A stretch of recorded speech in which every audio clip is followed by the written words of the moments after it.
So this is the new PC that I built.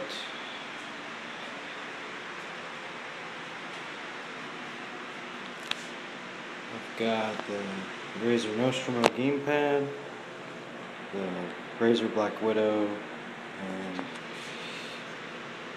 the Mambo 2012 with a 27-inch widescreen, and then the Thermaltake chaser case.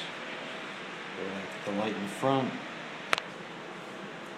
stand for the little clip for the headset, and the fan controller.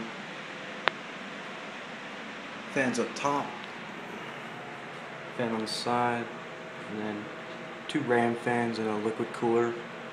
Total of 32 gigabytes of RAM, and if you can see, 2 video cards crossfired. So that's it.